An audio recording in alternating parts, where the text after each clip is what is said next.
And hello everybody, welcome back for another video. It's Amberger here, also known as Amber. In this particular video we are working on creating our second, I guess you could call her a founder, I don't really know, sim for the Build a City challenge by Pleasant Sims. This is Celine Broday. I rolled a dice and she is supposed to start out with 16,000 simoleons, similar to the first sim that we made, Anthony. For Celine, I didn't really have a particular goal in mind when I first started creating her. I just knew that I wanted another sim to be living in the town who looked the exact opposite of Anthony, obviously. And that's really just kind of like a personal preference. I wanted to make sure that the first sims that we're seeing walk around the town didn't all look like each other. And so, yeah, I'm just kind of going through trying to figure out what I'd like for her to look like. I really just wanted to do pre-made sims because I wanted to just get to playing the game. I didn't really want to spend a whole lot of time in like create a sim or building their houses, because I just needed to create 6 sims and get on with the gameplay portion of the challenge. However, in like re-looking over the rules and objectives of the challenge, I know I mentioned in the very first video that I probably wasn't going to stick to all of the rules and would in fact end up bending some of them, because not that I'm a rule breaker or anything, I just don't really do well with the challenges when they have very strict rules that have to be followed. And this challenge is no exception to that. If I'm ever going to actually complete a challenge, it's gonna have to be one of those that have really loose rules. And so as I was looking back over everything, there were a lot of stringent rules in regards to like who you can marry, when you can build a community lot, etc., etc. And so we will follow rules in a sense that like I won't be doing any cheats or anything like that. And I will try to put down community lots like sparingly.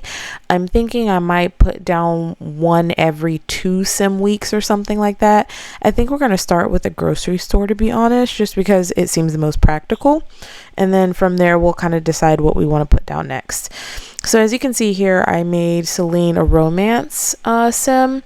I really went this route because when I first picked this pre-made sim, she had all her cleavage out. And so I just kind of went with that sort of theme and saying, okay, hey, well, she can be the one in the town who really, she doesn't necessarily want to settle down. She kind of wants to not be promiscuous, but, maybe have multiple partners or something like that.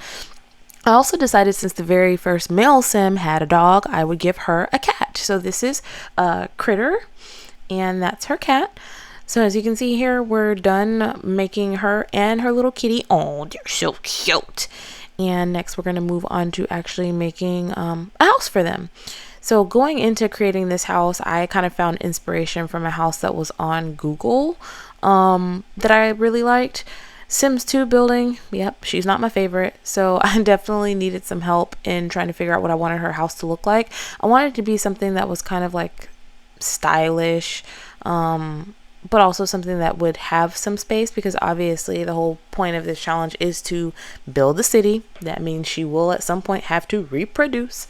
So I didn't want her house to be too small, but I also didn't want it to be like as big as I felt like Anthony's was when I built it. So I did try to keep that in mind when I was building hers. I tried to make it as girly as possible. I did make sure that I went through and added some different elements than his house had, because his house was a very basic house. And while hers is still technically kind of basic, it definitely is like a step above. So yeah, I'm just kind of going through, I'm putting in the different cheat codes and stuff like that so that I can freely place objects, because Sims 2 is annoying with snapping things to the grid. I hate it. And so I definitely wanted to put in some cheat codes in order to be able to get the particular look that I was going for. It would have been a lot easier making this look happen in Sims 4, but we're not playing that now, are we? So I figured it out at the end of the day. It took me a minute, but we got there. And so here I'm just kind of placing down the flowers, trying to give it a bit more of like a cozy, homey, girly feel. But yeah, as I mentioned, in the particular challenge, I'm going to still stick with the rule of playing like each household for one sim week. So from Monday to Monday, we're going to start with Anthony since he was the first sim that was created. And then Celine will be the second sim that we play with. I am not going to allow these particular sims to marry each other. I am going to allow them to only marry townies. So sims that were like in another town that we see just like walking around on the street or something like that, but not each other. And the reason for that is because I want to make sure that like we have these 6 sims, so we're definitely going to have like 6 separate sets of children that will populate the town. So yeah, I don't know if the original rules stated like when the challenge would be complete per se, so we'll just kind of play it until I get bored with it, which if we're just being 100% honest here, it probably won't take me long to get bored with it.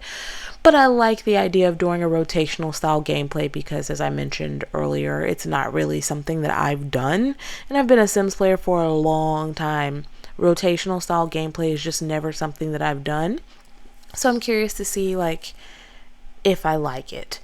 It probably would have been a better thing to do with the pre-made sims and like Pleasant View or something like that, since you know, like they all have their stories already mapped out.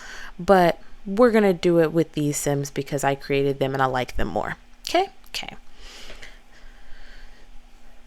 So yeah, not really much else to say here. I'm just working on finishing up her house, making sure that I have enough space for everything that does need to be placed, like her bedroom, kitchen. With her only starting out with 16,000 simoleons, I couldn't really go super grand. So I had to kind of keep it simple. I can't talk. Similar to Anthony's house. I wasn't able to really do a lot with his either. I believe in the challenge, it is supposed to be like, hey, you know, they're just starting out, so their houses aren't supposed to be these giant, beautiful creations. They are supposed to be a little bit more on the simple side because they aren't starting with loads of money. I believe our next sim that we are creating, when I rolled the dice, she was set to start out with the highest amount of starting funds, which was exactly 20,000 simoleons. Everybody else was set to start out with less than that. So, you know, it's enough to be able to get them all the basic things that they need, but it's too little to be able to get super fun things like a computer or, you know, like a piece of workout equipment or something like that. So their lives might be a little boring for the first couple of days, but I'm going to try and spice up the gameplay a lot just from like a relationship standpoint, with them trying to, you know, find a spouse and create a family and stuff like that. Sims 2 is really good at, you know, kind of doing autonomous interactions and things like that. So I do think that's going to help this particular challenge to not get boring. So I am definitely looking forward to that part for sure. So yeah, I'm gonna go ahead and cut the video off here, and I guess I will see you guys in the next one. Bye.